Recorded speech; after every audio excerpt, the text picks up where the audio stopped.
১৯৪৫ সালে দ্বিতীয় বিশ্বযুদ্ধের পরও ১ আউন্স স্বর্ণের দাম ছিল $৩৫। তখন মার্কিন ডলার ছাপানোর বিপরীতে নির্দিষ্ট পরিমাণ স্বর্ণের মজুত রাখতে হতো। তবে বিভিন্ন খরচ মেটাতে গিয়ে ওয়াশিংটনকে বিপুল পরিমাণ ডলার ছাপাতে হয়, ফলে সেই মজুত রাখা সম্ভব হচ্ছিল না। এতে ১৯৭১ সালে তৎকালীন মার্কিন প্রেসিডেন্ট রিচার্ড নিক্সন সিদ্ধান্ত নেন ডলারের বিপরীতে নির্দিষ্ট পরিমাণ স্বর্ণ মজুদ না রাখার, যা নিক্সন শক নামেও পরিচিত। এই পদক্ষেপের পর ডলারের মতো কাগজে মুদ্রার চাইতে স্বর্ণ বেশি গুরুত্বপূর্ণ হয়ে উঠল সবার কাছে। এতে চাহিদা বেড়ে ১৯৮০ সালে ১ আউন্স স্বর্ণের দাম পৌঁছে যায় $৮৫০। বর্তমানে সেই স্বর্ণ বিক্রি হচ্ছে প্রতি আউন্স প্রায় $৪,০০০। একসময় যেখানে নির্দিষ্ট পরিমাণ স্বর্ণের বিনিময়ে মিলত ডলার, ৫ দশকেরও বেশি সময় পরে এসে সেই ডলার বিক্রি করেই স্বর্ণ কিনছেন সাধারণ মানুষ।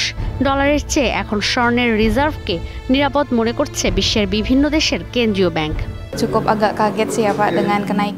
এক বছর আগেও ১ মিলিয়ন রুপিয়া ছিল স্বর্ণের দাম, এখন ২ মিলিয়ন রুপিয়া।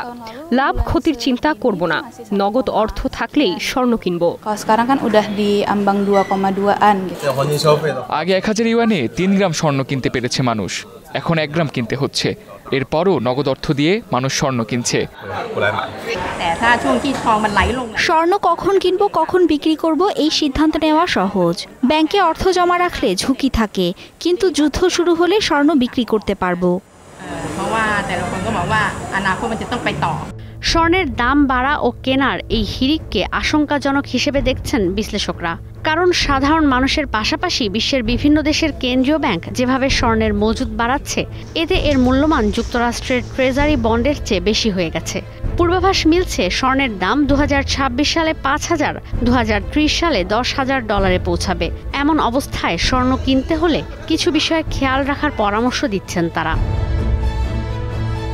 স্বর্ণে বিনিয়োগের ক্ষেত্রে বিশ্লেষকরা spot market, future market, exchange trade products, bar ও কয়েনের দাম পর্যবেক্ষণের পরামর্শ দিচ্ছেন।